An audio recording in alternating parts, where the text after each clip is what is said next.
بسم اللہ الرحمن الرحیم۔ دوستو، آج ہم آپ کی خدمت میں پھر سے ایک ایسا واقعہ لائے ہیں جسے سن کر آپ بھی خوش ہو جائیں گے۔ تو دوستو، یہ واقعہ محبت کی انتہا کا ہے۔ ایک شخص نے ایک خوبصورت لڑکی سے شادی کر لی۔ بہت محبت کرتا تھا اپنی بیوی سے، مگر ایک دن اس لڑکی کو جلد کی بیماری ہو گئی، جس سے اس کی خوبصورتی روز بروز گھٹتی جا رہی تھی۔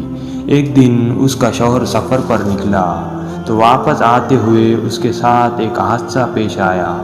اس کی دونوں آنکھیں اس حادثے میں چلی گئی۔ خیر، ان کی ازواجی زندگی یوں ہی چلتی رہی اور اس کی بیوی کی خوبصورتی مزید گھٹتی رہی، مگر اندھے آدمی کو اس بات کا علم نہیں تھا، لہٰذا ان کی زندگی پر اس کا کوئی بھی اثر نہیں پڑ رہا تھا، اور وہ دونوں ایک دوسرے کو پہلے کی ہی طرح چاہتے تھے اور ایک دوسرے کا خیال رکھتے تھے۔ لیکن ایک دن خدا کا کرنا ایسا ہوا کہ اس عورت کا انتقال ہو گیا اور اس کا شوہر نہایت ہی غمگین تھا، اور اس نے اس غم میں اپنا سب کچھ فروخت کر لیا اور اس شہر کو چھوڑ کر دوسرے شہر جانے لگا۔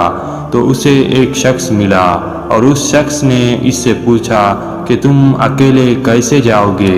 اب تک تو آپ کی بیوی آپ کا خیال رکھتی رہی اور آپ کی مدد کرتی رہی۔ پھر اس اندھے آدمی نے جواب دیا کہ میں اندھا نہیں تھا، مگر اسے ایسا دکھاتا رہا جیسے کہ میں ایک اندھا ہوں۔ اگر اسے یہ بات پتہ چلتی کہ میں اس کی صورت دیکھ رہا ہوں تو یہ احساس اسے اپنی بیماری سے زیادہ تکلیف دیتا، کیونکہ وہ بہت اچھی بیوی تھی اور میں اسے خوش رکھنا چاہ رہا تھا۔ تو دوستو، محبت دل سے ہونی چاہیے، نہ کہ خوبصورتی سے۔